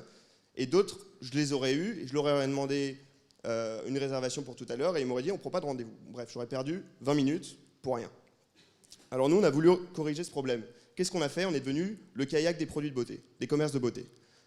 Donc peu importe à l'endroit où vous vous trouvez en France, peu importe l'endroit, on vous permet de trouver n'importe où, que ce soit une manicure, une épilation, un blanchiment des dents, un massage, tout ce qui concerne la beauté, de comparer 100% les zones géographiques d'une ville et de trouver tous les prix, les services, les avis, les horaires et de pouvoir réserver en ligne. Comment on a fait ça? C'est très simple. On est parti du constat avec mon CTO qui se trouve au fond que ces informations n'existaient nulle part ailleurs en ligne. Donc on allait les collecter. Pour ça, on a créé une technologie qui est unique en son genre, qui fait 25 000 lignes de code, on a travaillé des mois dessus, qui permet d'aller chercher toutes ces données hors ligne et en ligne, je n'en dirai pas forcément plus, qui les regroupe, qui les structure, qui les hiérarchise et qui les met en ligne sur notre plateforme Bisearchy.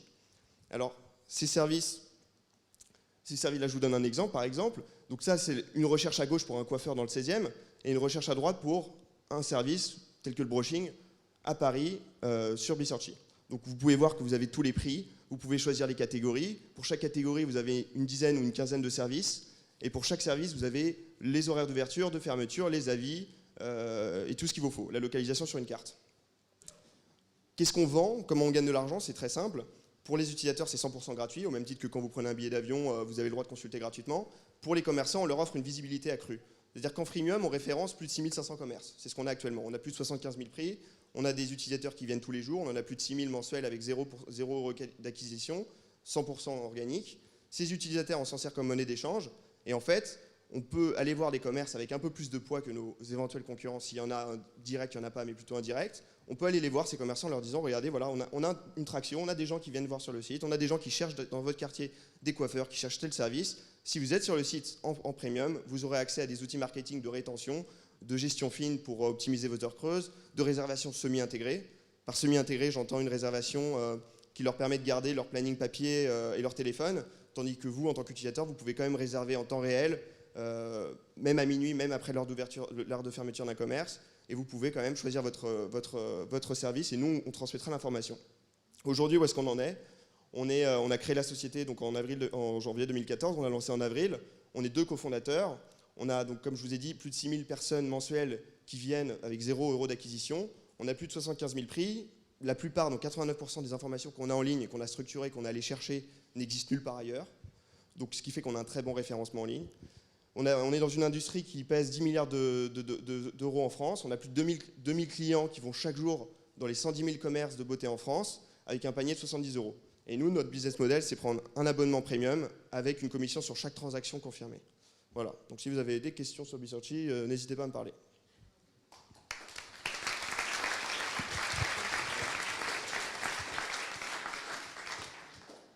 Bonjour. Comment se fait la mise à jour des prix? Alors grâce à notre technologie, encore, donc, je ne dirais pas toutes les caractéristiques de cette technologie, mais concrètement, elle ressemble à un ensemble d'outils qui va aller chercher ces informations où elles se trouvent, donc parfois en ligne, parfois hors ligne, et qui régulièrement, donc ça dépend des mises à jour qu'on veut faire en fonction des villes et en fonction des endroits qui ont du succès, qui va aller chercher régulièrement les mises à jour. Sachant qu'un commerce ne met pas à jour ses prix tous les jours. Ça aurait été ma deuxième question. Est-ce qu'il y a des offres promotionnelles qu'on a en exclusivité? Oui.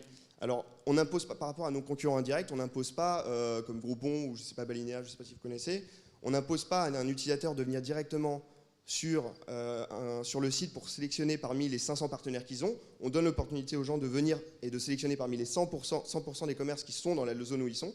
Et ces 100%-là, s'ils sont en premium, ils ont la possibilité d'avoir donc de fournir des promotions qui ne sont pas imposées, ou comme je vous ai dit, la gestion fine, donc en disant qu'entre 14h et 16h, ils ont des heures creuses, ils peuvent en pilotage automatique prévoir que tous les lundis, il y aura une offre de moins 50% pour tel service pour les enfants de moins de 15 ans, à tel endroit, pas pour les gens de 16 ans, voilà. Ça sur un an, sur un mois, sur une semaine, c'est au choix.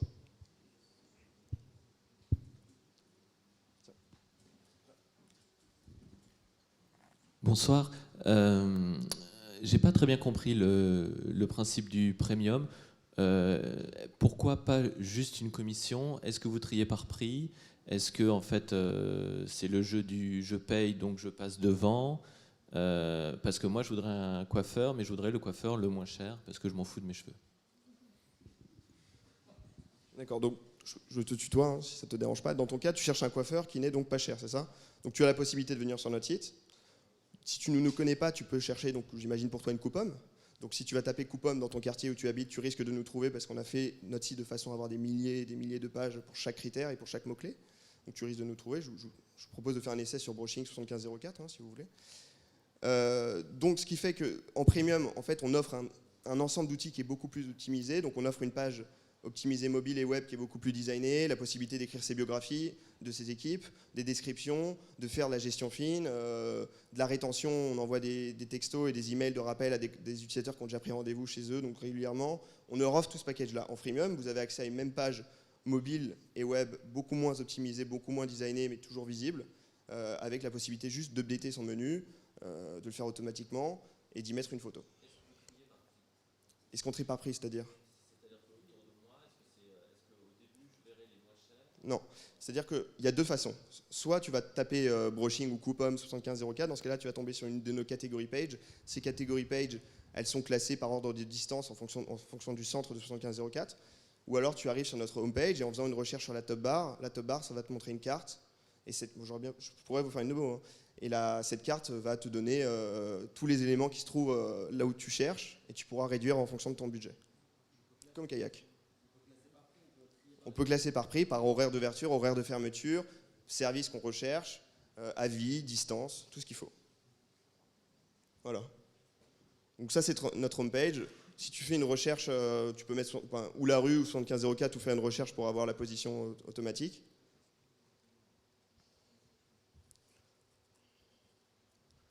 Donc derrière tout ça, il y a une grosse technologie de collecte et de tri de données qui est vraiment unique dans le sens où chaque coiffeur a un nom de service différent. Je ne sais pas, par exemple, le X va appeler ça un shampoing coupe brushing, Z va appeler ça un shampoing coupe. Et tous ces prix-là, tous ces services, nous les avons hiérarchisés, structurés en fonction de la demande, en fonction de l'usage du mot-clé, s'il est utile, s'il est intéressant, si les gens le recherchent sur Internet. Et donc ce qui fait que vous, quand vous cherchez une coupe-femme, vous allez trouver toutes les coupes-femmes qui se trouvent ici parmi les 70 services qui ne sont pas vraiment, qui sont des coupes-femmes et qui ont des noms différents pour chaque coiffeur. Et ça, donc ça c'est valable, là j'ai pris pour un salon de coiffure. Si vous changez de catégorie, vous avez massage avec 15 services, vous avez épilation définitive, blanchiment des dents, yoga, enfin on va continuer avec yoga. On a une quinzaine de catégories. Ça c'est afficher tous les prix. Là si tu cliques sur afficher tous les prix, là. Voilà. Donc ça c'est tous les prix de ce coiffeur. Voilà, Daniel Monte Santos. Comment ? C'est notre technologie qui le fait. Là, on a 6500 commerces, partout en France, dans les 40 plus grandes villes de France, avec tous les prix. On a 75 000 prix. Et non, je ne les ai pas rentrés à la main. Sinon, je ne serais toujours pas là. Et ces prix n'existent nulle part ailleurs. Les prix sont garantis ? Non, les prix ne sont pas garantis, c'est marqué à titre indicatif en bas de la page. Mais ils sont garantis au moment donné où on les collecte et on les traite. Après, s'il y a une mise à jour, comme nous on fait les mises à jour de façon régulière.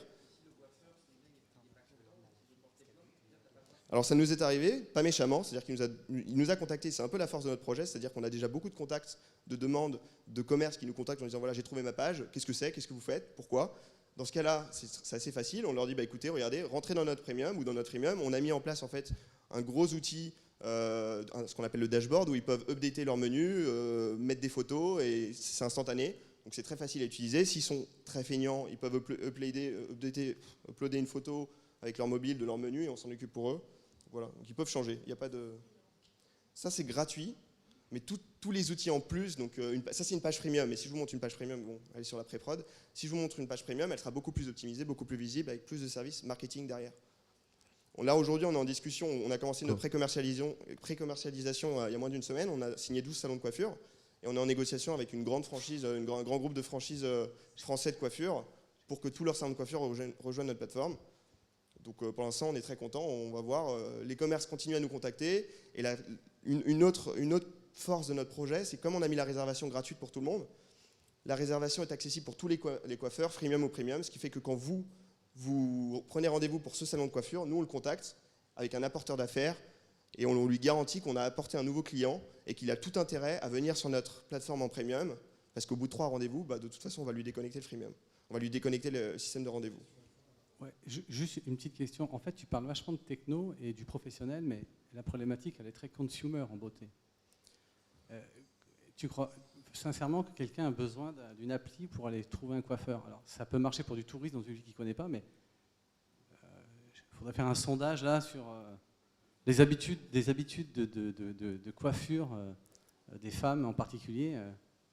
Il y a une fidélité invraisemblable. Alors, dans ce cas-là, il y a effectivement des gens qui surtout sur le consumer. En fait, le problème, c'est le consumer. Alors, moi, je te tutoie encore. C'est-à-dire le mec qui va passer par cette plateforme pour trouver quelque chose. Alors, ça intéresse certainement les pros. Pour l'instant, il me semble, dans notre cas, de ce qu'on a étudié, on a réglé plutôt ce problème-là, puisqu'on a quand même, comme je t'ai dit, une traction tous les jours, organique, constante, qui augmente, 45% en mobile. Donc tous les jours, on a de plus en plus d'utilisateurs qui viennent sur notre plateforme. Donc les gens se renseignent, les gens bougent, les gens déménagent, les coiffeurs ferment, les coiffeurs rouvrent. On a quand même d'autres concurrents indirects comme Balinea, Zensoon, etc., qui eux ont aussi une très forte traction. Donc au final, je pense que non, il y a un réel marché. Au même titre que tu pourrais être fidèle à une compagnie aérienne ou à un hôtel à chaque fois que tu vas dans la même ville, tu utilises quand même ce système de réservation. Et par exemple, le système de réservation qu'on a fait, il est sans carte bleue et sans téléphone. Donc en quelques clics, tu peux prendre rendez-vous gratuitement. Donc même si tu es fidèle à ton coiffeur, rien ne t'empêche d'utiliser cette web app et cette plateforme pour prendre rendez-vous ou pour réserver automatiquement ton rendez-vous tous les mois, etc. Ou envoyer des messages à ton coiffeur pour lui poser des questions, bénéficier des promotions, etc. Merci beaucoup. Bravo.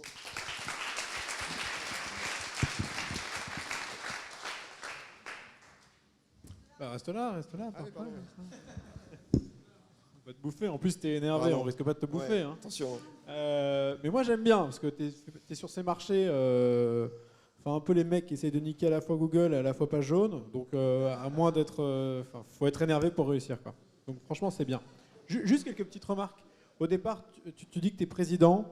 On n'est pas dans une boîte du CAC 40. Quand on fait une start-up, il n'y a rien de tel que dire qu'on est fondateur. C'est plus sympa, c'est plus cool. C'est moins pompeux. Tu commences ton pain point en parlant des femmes. Et ensuite, tu enchaînes sur toi. Donc, la suite logique n'est pas bonne. Okay. Tu parles de la beauté des nanas et ensuite tu dis que tu es allé chez le coiffeur avant. À moins que tu nous caches un truc. Ne jamais faire du compétiteur bashing. Google, c'est pas nul. Hein, les pages sont pas super belles, ce que tu veux, machin, mais ça marche pas mal quand même.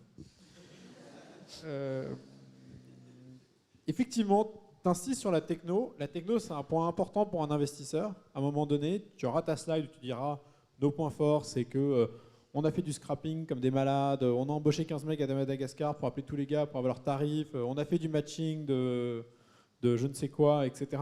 Mais quand tu as une audience comme ça, t'embête pas trop. Dis-le, mais rapidement. Ce qu'il faut vraiment, c'est plutôt que tu arrives à acquérir l'audience avec toi sur le produit. C'est vrai que c'est consumer à la fin de la journée, même si c'est sur la techno que vous avez tout basé au départ. Ensuite, sur le marché, ta slide était super compliquée, un peu longue, alors que c'est assez simpliste. Et n'hésite pas, quand on a un produit consumer comme ça, surtout si tu as de l'attraction, à mettre des testimonials d'utilisateurs qui sont contents de ton outil. C'est vraiment sympa. Ouais. Voilà. Mais sinon, tu nous fais penser à une boîte qui s'appelle Star of Service. Je connais. Voilà, et ils sont aussi énervés que toi sur leur secteur, et moi j'aime beaucoup. Tant mieux.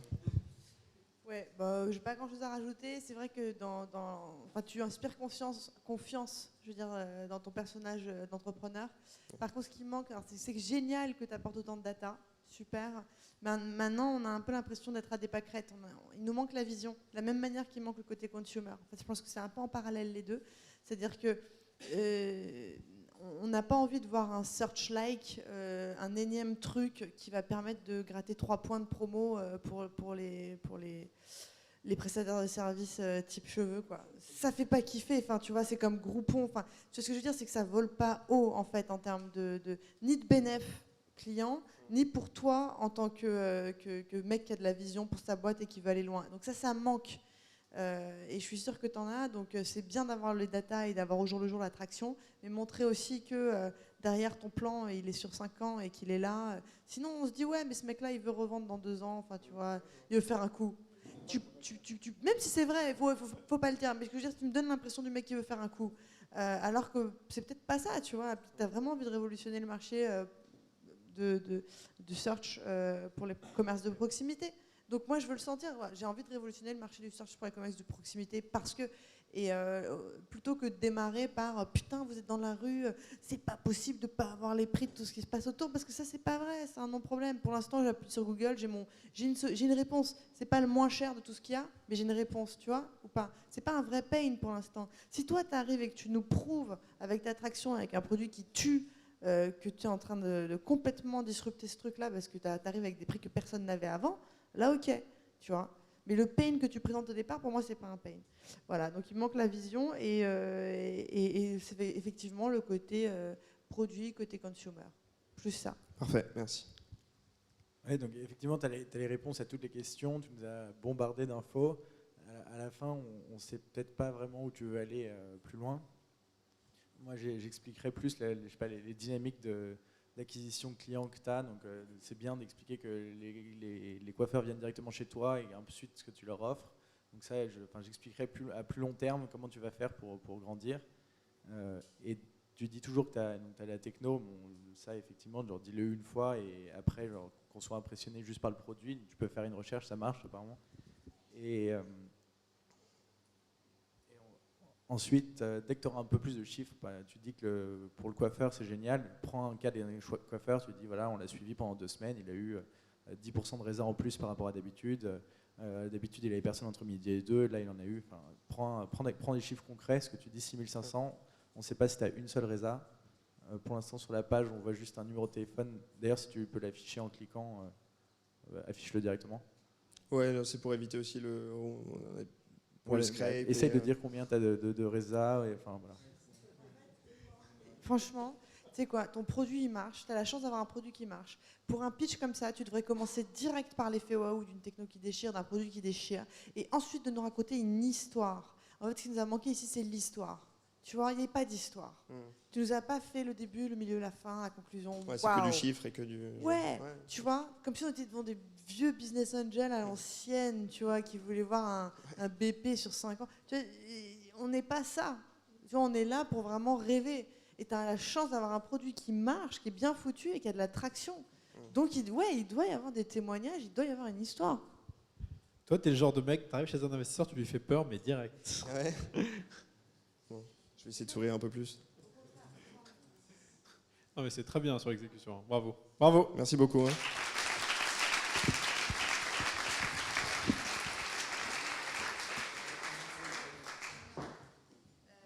Ok, big moment là, on va faire l'applaudimètre, on va élire.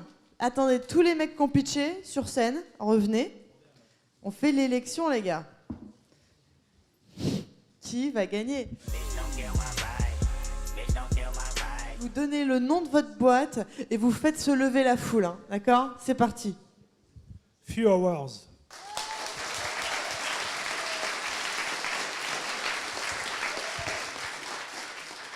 Bisorti du coup, hein, toujours. Bicast. Main libre. Stanley Robotics.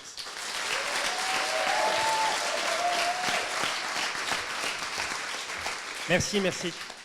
Bon, de toute évidence, c'est Stanley, on est d'accord? Bon, bravo à tous, merci, c'était un plaisir, le niveau était bon, super.